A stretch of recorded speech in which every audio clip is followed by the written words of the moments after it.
उपचुनाव का दंगल, बटेंगे तो कटेंगे वाला एंगल। नमस्कार, मैं आपके साथ अर्चना कौशल और आप देख रहे हैं यूपी की ललकार, जिसमें उत्तर प्रदेश में 9 सीटों पर होने जा रही विधानसभा उपचुनाव को लेकर राजनीति अब गहरा गई है। लगातार पोस्टरों के जरिए राजनीतिक हमले हो रहे हैं। एक तरफ भारतीय जनता पार्टी और सीएम योगी आदित्यनाथ बटेंगे तो कटेंगे, एक रहेंगे तो नेक रहेंगे के नारे के साथ चुनावी मैदान में डटे हुए दिख रहे हैं। तो वहीं पर इसकी काट में अखिलेश यादव और समाजवादी पार्टी की ओर से लगातार हमलावर रुख अपनाया जा रहा है। समाजवादी पार्टी कार्यालय पर लगा नया पोस्टर मठाधीश बांटेंगे और काटेंगे, इसकी तस्दीक कर रहा है। इस हमले के जरिए भाजपा पर निशाना साधा गया है। समाजवादी पार्टी के कार्यालय पर ताजा पोस्टर चर्चा का विषय बन गया है।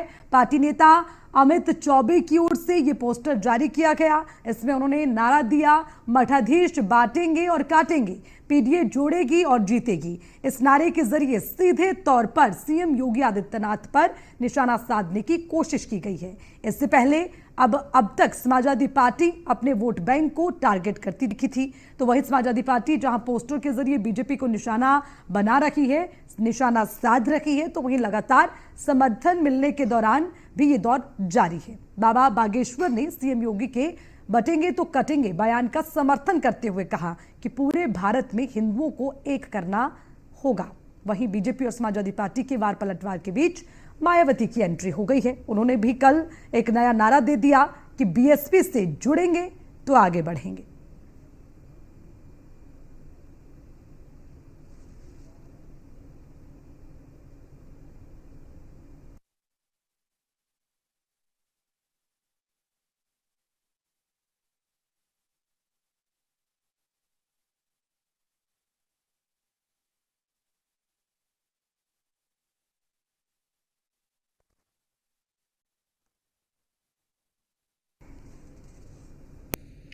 तो उपचुनाव का दंगल यूपी में शुरू हो गया है। बटेंगे और कटेंगे का एंगल इसमें सबसे ज्यादा नजर आ रहा है। अब देखिए, इसी को लेकर जो तमाम विपक्षी दल हैं वो कोई ना कोई नारा गढ़ते हुए नजर आ रहे हैं। चलिए, कुछ नया नहीं तो इसी की काट करने की कोशिश विपक्षी दल कर रखे हैं। एक बार आपको दिखाते हैं हर पार्टी के क्या क्या नारे हैं। इस वाले नारे को काट करने के लिए उस पर क्या प्रतिक्रियाएं आ रही हैं, वो एक बार सुनिए। जिससे जनता का ध्यान बांटने के लिए अब बीजेपी बटेंगे तो कटेंगे और सपा एंड कंपनी के लोग क्या कह रहे हैं, जुड़ेंगे तो जीतेंगे। इन नारों को प्रचारित करने व इनकी पोस्टरबाजी आदि भी खूब करने में लगी है, जिससे जनता का ध्यान बांटने के लिए अब बीजेपी समाजवादी पार्टी रोज नए नारे, नए होर्डिंग, नए बैनर के साथ मैदान में सामने आ रही है। कंफ्यूज हो गई है, तय नहीं कर पा रही है कि नारा क्या रखें।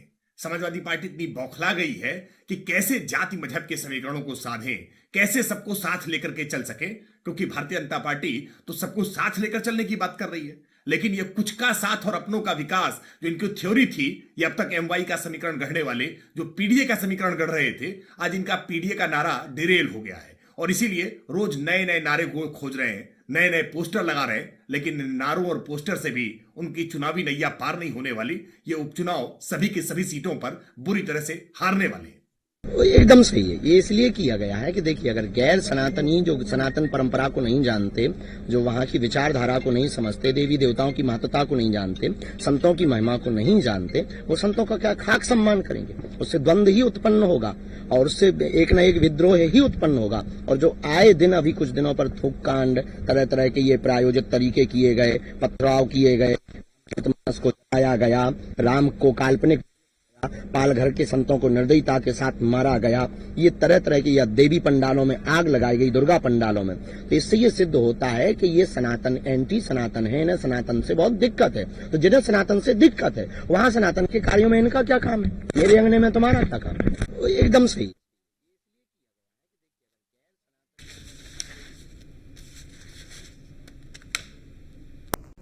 तो इसी मुद्दे पर चर्चा भी शुरू करेंगे, लेकिन उससे पहले वर्षा शाही हमारी संवाददाता हमारे साथ जुड़ गए और पॉलिटिकल एक्सपर्ट अभिनव भी हमारे साथ जुड़ गए हैं। तो उनसे सबसे पहले समझते हैं कि जो ये प्रतिक्रियाओं का दौर है उपचुनाव के दरमियान, इसे कैसे देखा जाए। सबसे पहले अभिनव झा के पास में जाना चाहूंगी। अभिनव झा, उपचुनाव की तैयारी यूपी में चल रही है, लेकिन जो सबसे हिट हो रहा है वो है कटेंगे तो बटेंगे। अब इसकी काट में कई नारे गढ़ दिए गए हैं। ये जो पोस्टर वॉर की राजनीति है या फिर जो स्लोगन दिए जा रहे हैं, इसे उपचुनाव के लिए कितना प्रभावशाली देखते हैं?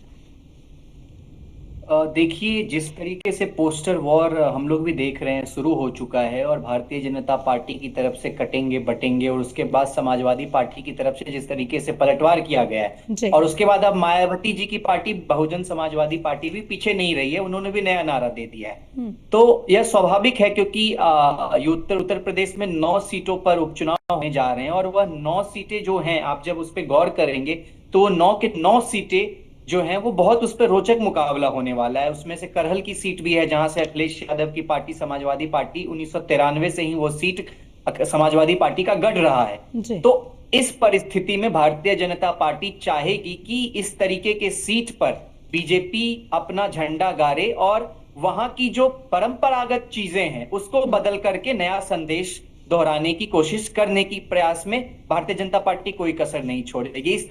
इसी दौर में इस तरीके के एग्रेसिव नारों के साथ भारतीय जनता पार्टी ने शुरुआत करी है। मैं इससे कहीं भी डिनाई नहीं कर रहा हूं, क्योंकि भारतीय जनता पार्टी जिस तरीके से एग्रेसिव मैं इसीलिए कह रहा हूं कि बटेंगे तो कटेंगे, या कहीं ना कहीं संदेश आप क्लियर नहीं नारों के साथ डेवलप किया गया, लेकिन आप जब देखेंगे, उस पर गौर फरमाएंगे, तो वह एक संदेश साफ है कि आपस में आप अगर बटेंगे तो उसका परिणाम आने वाले समय में जो है वो गलत परिणाम और गलत संदेश होगा। तो ये लेकिन अभिनव, जब पार्टी कोई नारा गढ़ती है, कोई स्लोगन देती है अपनी पार्टी की तरफ से, तो उसका क्या वो कॉन्टेक्स्ट में क्या रखी, वो सिर्फ वो पार्टी बता सकती है। लेकिन विपक्षी दल हो या फिर आप हम अपनी बात कर लें, तो उसको हम किसी दूसरे परिप्रेक्ष्य में देख सकते हैं, लेकिन जो उसकी सही परिभाषा है, वो जिसने इस स्लोगन को गढ़ा वही कह सकता है। तो बीजेपी ये कहती है कि हम यही बात कर रखे हैं कि अगर बटेंगे तो कट जाएंगे, इसीलिए नेक रहेंगे, एक रहेंगे तो नेक रहेंगे। लेकिन अब आपको लगता नहीं है कि जो विपक्षी दल है वो इसमें कुछ नए नैरेटिव सेट करने की कोशिश करेगी, जिस तरह के नारे सामने आ रखे हैं? अब देखिए, उन्होंने तो एक पोस्टर जो पिछले दिनों सामने आया, मठाधीश बांटेंगे और काटेंगे, पीडीए जोड़ेगा जीतेगा, मतलब ये इसे क्या स्पष्ट तौर पर देखते हैं आप? तो डायरेक्ट कहीं ना कहीं अटैक है ना। देखिए, इस बात पर जब हम आते हैं और इस बात पर जब चर्चा करते हैं, तो ताली एक हाथ से नहीं बजती है, ये हमें भी पता है। तो कहीं ना कहीं वह एक संदेश जरूर होता है कि जिससे सामने वाले को ये चीजें लगती है, आभास होता है। जब हम किसी नारे पर उसकी टिप्पणी करने तो हम लोग नहीं बैठे हैं, लेकिन एक जनरल ओवरव्यू जब देखेंगे किसी नारों पर, तो जब हम एक हैं तो फिर बटने की बात ही कहां आती है। सवाल तो यह भी है, जब हम अगर एक हैं तो बटने की बात कहां आती है, और जब हम बट गए हैं तो फिर किस परिप्रेक्ष्य में बटे हैं, यह भी साफ करने की जरूरत है। तो इस चीज पर अब जब गौर फरमाएंगे, तो वो चाहे कोई भी दल हो, कोई भी पार्टी हो, चाहे वो भारतीय जनता पार्टी हो, समाजवादी पार्टी हो। अब समाजवादी पार्टी की तरफ से भी इन्होंने तो खुल करके जब उन्हीं से समझ लेते हैं। डीपी यादव समाजवादी पार्टी के प्रवक्ता हमारे साथ जुड़ गए, उन्हीं से समझते हैं। डीपी यादव जी, मठाधीश बांटेंगे और काटेंगे, पीडीए जोड़ेगी और जीतेगी, मतलब इसे स्पष्ट करिए सबसे पहले, मठाधीश कैसे बांटेंगे और काटेंगे? जी, ये समाजवादी पार्टी हमेशा से जोड़ने का काम करती है। समाजवादी पार्टी समाजवाद में विश्वास करती है, और समाजवादी पार्टी चाहती है कि इस देश के और प्रदेश के सभी लोग एकजुट रहें, और एकजुट होकर के इस देश को, प्रदेश को आगे बढ़ाने का काम करें। लेकिन भारतीय जनता पार्टी की जो राजनीति रही है वो हमेशा से नकारात्मक राजनीति रही है, लोगों को कहीं ना कहीं तोड़ने वाली राजनीति रही है, सांप्रदायिकता की राजनीति रही है। तो इसी तरह से भारतीय जनता पार्टी हमेशा इसी तरह की बात करती है, लोगों को कहीं ना कहीं तोड़ने की बात करती है। समाजवादी पार्टी चाहती है कि लोग एकजुट रहें। अब देखिए, जिस प्रकार से मुख्यमंत्री जी की बातें आती हैं, वो कहीं से भी तर्क संगत नहीं है, वो लोकतांत्रिक नहीं है, वो संवैधानिक नहीं है, वो संविधान के विरुद्ध है। ये किस तरह की बात करते हैं कि लोगों को बांटने वाली, जो बांटने की बात करता है वो निश्चित रूप से इस देश के और इस प्रदेश के हित में बात नहीं करता है। अर्चना जी, हमें इसको समझने की जरूरत है। यादव जी, पहले ये समझिए, मठाधीश बांटेंगे और काटेंगे, मठाधीश कौन है, क्या परिभाषा होती है मठाधीश की, और ये लाइन को जरा थोड़ा स्पष्ट करिए। आप घुमा फिरा के मुझे सीधा जवाब दीजिए, मैं समझना चाह रही हूँ इस लाइन का मतलब क्या है।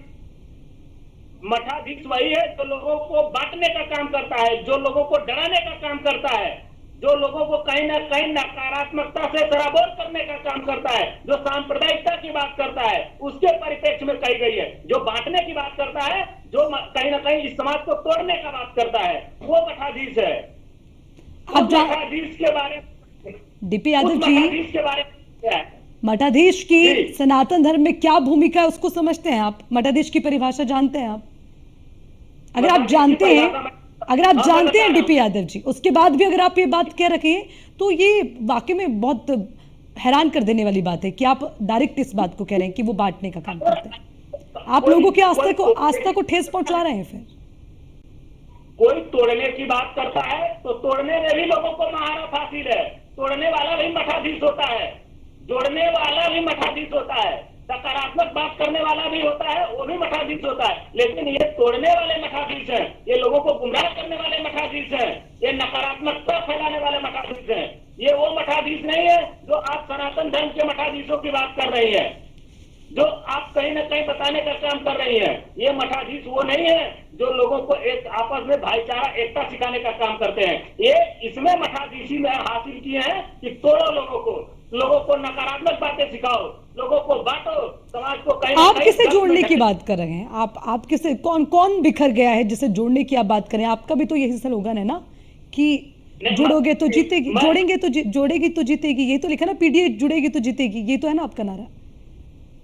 मैं इस देश और समाज के लोगों का, गरीब गुरबों की, दलित पिछड़े अल्पसंख्यक की, किसान मजदूर नौजवान की बात कर रहा हूं कि अगर आप कहीं ना कहीं बट गए तो निश्चित रूप से ये जो नकारात्मक शक्तियां हैं, जो विभाजनकारी शक्तियां हैं, जो देश और समाज को तोड़ने वाली शक्तियां हैं, वो जीतेंगी और ये कहीं ना कहीं देश और समाज को गर्त में ढकेलने का काम करेगी। इसलिए हम सबसे आग्रह कर रहे हैं कि आप जुटिए और कहीं ना कहीं इनको जो है परास्त करने का काम करिए। लेकिन डीपी यादव जी, जो नारा मुख्यमंत्री की ओर से दिया गया, नारा ना कहीं, क्योंकि उन्होंने इस बात का जिक्र किया था कि एक संदेश है सभी लोगों के लिए, आप उसी के आसपास नजर आ रखे हैं। कुछ नया गढ़ लेते, कुछ अपना गढ़ लेते, लेकिन ये तो आप उसी की काट कर रखे हैं ना। लगातार जितने भी पोस्टर मैंने आपके देखे हैं समाजवादी पार्टी की ओर से। नहीं, देखिए, जब ये लोगों को बांटने का काम करेंगे तो हम निश्चित रूप से लोगों को जोड़ने वाले हैं और जोड़ने का काम करेंगे। तो जो ये बांटने का नारा जब लगाएंगे तो हम जोड़ने वाला नारा तो लगाएंगे ही। इसको, ये बहुत सरल है।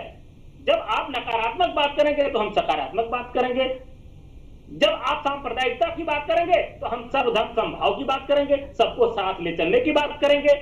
जब आप इस देश में जहर फैलाने का काम करेंगे तो निश्चित रूप से हम लोगों के अंदर एक सकारात्मक ऊर्जा का संचार करने वाली बात करेंगे, हम लोगों को एक साथ ले चलने की बात करेंगे। ये तो साफ साफ बातें हैं। और समाजवादी पार्टी सबको साथ लेकर के चलने में विश्वास करती है, सर्वधर्म समभाव में विश्वास करती है। हम चाहते हैं लोग सही से रहें और लोग अपने अपने अनुसार कहीं ना कहीं जीवन पद्धति जो धर्म है उसके अनुसार पूजा पाठ करें और मिल आपसी एकता सद्भावना भाईचारे से रहे। ये तो दोहरा मापदंड हो गया डीपी यादव जी, ये तो दोहरा मापदंड हो गया। मतलब ये तो सही बात हो गई ना कि आप कहें तो सब ठीक, सामने वाले का आपको लगता है खरा खरा, ये बात तो गलत है ना। आप कह रहे हैं कि हम जोड़ने की बात कर रहे हैं, तो ये असमंजस की स्थिति तो यहाँ पर भी पैदा हो जाती है कि आप भी फिर मानते हैं कि बट गए हैं, या खाली बोलने भर से थोड़ी ना कोई बट जाएगा। नारा फिर कुछ ऐसा देते कि एक है। खैर, वापस आऊंगी डीपी यादव जी, लेकिन एक बार वर्षा शाही हमारी संवाददाता लगातार ग्राउंड पर रहती है, उनसे समझते हैं यूपी का हाल। वर्षा शाही, उपचुनाव है 9 सीटों पर और पोस्टर वॉर शुरू हो गई है।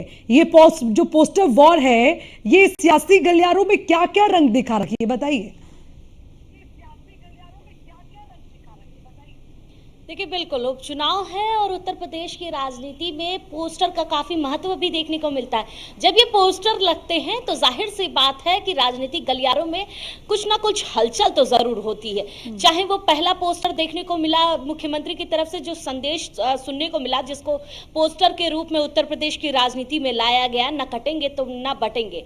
फिर उसके बाद उसकी काट समाजवादी पार्टी के बाहर लगे पोस्टर ने लगातार एक अलग सा संदेश दिया, चाहे वो 27 27 का सत्ताधीश हो या 27 का सत्ताधीश के साथ पीडीए के संग रहेंगे, न कटेंगे न बटेंगे, पीडीए के संग रहेंगे, इन सभी नारों ने कहीं ना कहीं उत्तर प्रदेश की राजनीति में एक अलग जगह तो बनाई, लेकिन वो बड़ा संदेश नहीं दे पाई है, क्योंकि ये केवल एक काट का जरिया देखा जा रहा है कि एक नारे को काटने का जरिया बनाया गया है समाजवादी पार्टी की तरफ से। लेकिन जिस तरीके से उत्तर प्रदेश की राजनीति में एक जो अहम भूमिका निभाई जाती है, जो नारों के जरिए चीजें बताई जाती है, उसमें देखिए जिस तरीके से काट तो दिया गया है, लेकिन जो समाजवादी पार्टी का जो नारा था कि 27 के सत्ताधीश न कटेंगे न बटेंगे, पीडीए के संग रहेंगे, उसमें कहीं ना कहीं उन्होंने अपनी ही पैट को फंसा लिया है, क्योंकि पीडीए के संग रहेंगे, केवल एक समुदाय, एक विशेष जाति का नाम लेना, एक समुदाय को ही देना चाहे।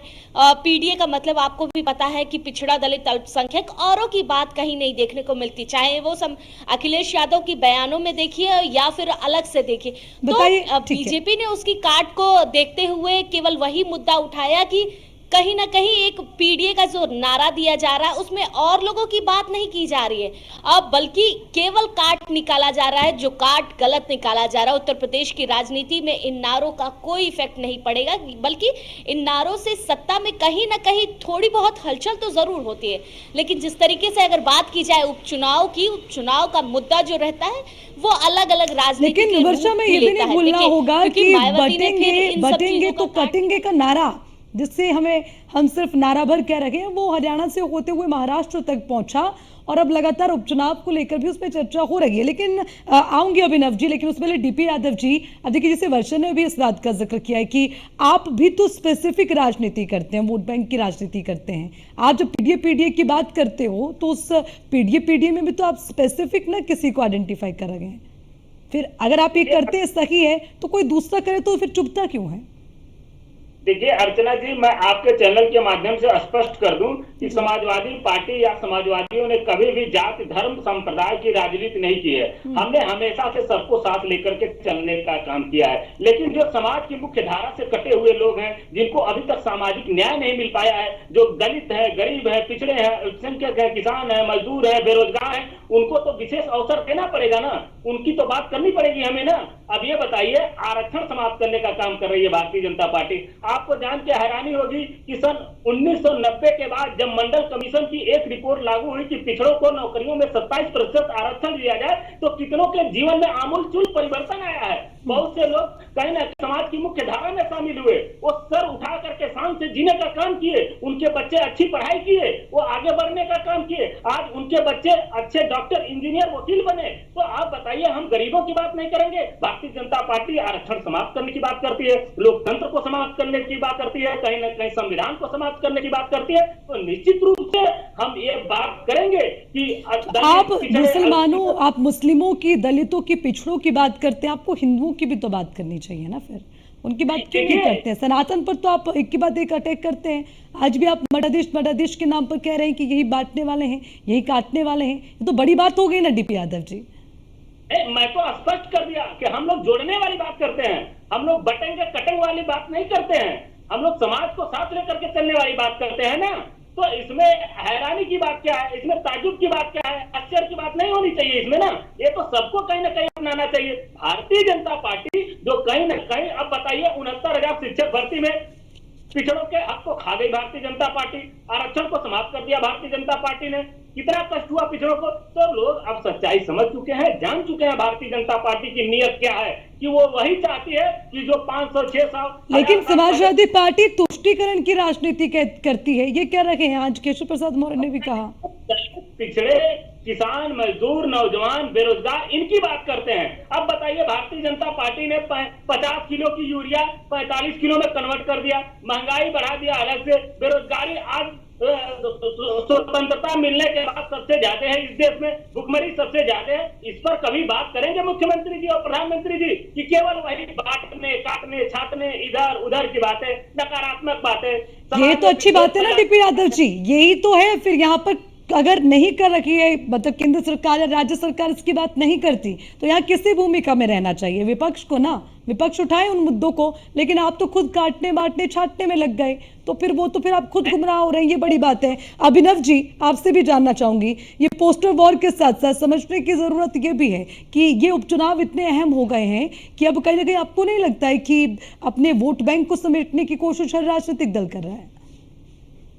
देखिए, बिल्कुल आपने सही कहा। जिस तरीके से कोई भी दल हो, जिस तरीके से पोस्टर वॉर हो या अन्य तरीके के वॉर का इस्तेमाल हथकंडा अपना रही है, खास करके उपचुनाव या किसी भी चुनाव के लिए, तो जनता के जो अहम मुद्दे हैं वो गौन होते चले जा रहे हैं। जो बेसिक चीजें होनी चाहिए उस पर बात नहीं हो करके तीसरे तरफ मुद्दे भटक रहे हैं, और ये दुर्भाग्यपूर्ण है हमारे राज्य के लिए भी और हमारे देश के लिए भी कि इससे सभी दलों को ऊपर सोचना पड़ेगा और आने वाले समय में मुद्दों पर बात होनी चाहिए। डेवलपमेंट कैसे हो, विकास कैसे हो, क्षेत्र का विकास कैसे हो, वहां पर क्या जन समस्याएं हैं उस पर पे क्या बात हो, इन सब चीजों से राजनीतिक दल गौन होते चले जा रहे हैं और वो कहीं ना कहीं तीसरे डायरेक्शन में चले जा रहे हैं, जो कि एक दुर्भाग्यपूर्ण स्थिति जरूर पैदा करती है। तो मेरे समझ से सभी दलों को इस पर सोचने की जरूरत है, और खास करके जो महत्वपूर्ण दल है, जो चुनाव में अहम भूमिका निभाते हैं और सीट जीत करके आते हैं, उनको तो खास करके इस चीजों पर ध्यान देने की अति आवश्यकता है। बिल्कुल डीपी यादव जी, समझ लीजिए आप इस बात को, क्योंकि आप भी इस वक्त, अगर हम उत्तर प्रदेश की बात करते हैं तो बहुत विश्वास जनता ने वहां पर जताया आप पर, इसलिए इतनी सीटें आप ले गए, तो उनके मुद्दों की बात करिए, ये बहुत जरूरी है।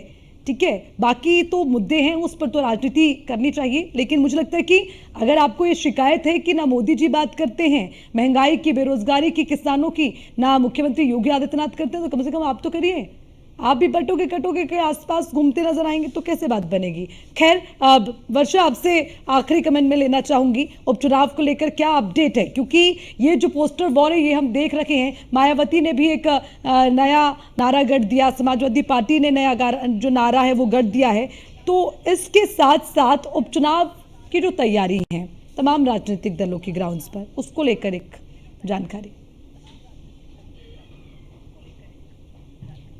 देखिए, बिल्कुल जिस तरीके से उपचुनाव की अगर तैयारी की बात करें तो हर पार्टी अपना दमखम के साथ आगे बढ़ रही है। चाहे वो बीजेपी की बात कर ली जाए कि वो अपनी रणनीति को लेकर जगह जगह प्रभारी मंत्रियों को उतार चुकी है, जगह जगह वो ये देख रही है कि किस तरीके से प्रभारी मंत्री कार्य कर रहे हैं और किस तरीके से इन 9 सीटों पर जीत हासिल कर सकते हैं। उसी तरह समाजवादी पार्टी की अगर बात की जाए, जिस तरीके से 9 सीटों पर समाजवादी पार्टी ने अपने सभी पदाधिकारियों को उतारा, तो उसमें हर जगह पर वो अब ये तैयारी कर रही है कि किस तरीके से जनसभाएं कर सकते हैं, किस तरीके से हम उन जगहों पर जाकर वो पीडीए का नारा एक बार फिर से दोहरा सकते हैं। क्योंकि देखिए, लोकसभा के चुनाव में जिस तरीके से पीडीए के नारे पर उत्तर प्रदेश में एक अच्छी बढ़त बनाई थी समाजवादी पार्टी ने, उन्हीं सब चीजों पर एक बार फिर से निकलने जा रही है समाजवादी पार्टी। उसी तरीके से उनकी मदद करते हुए कांग्रेस भी इस बार कोई भी प्रत्याशी उन्होंने उत्तर प्रदेश में नहीं उतारा, बल्कि कांग्रेस इस बार समर्थन कर रही है समाजवादी पार्टी का। वो भी ये तैयारी कर रही है कि किस तरीके से समाजवादी पार्टी को आगे बढ़ाते हुए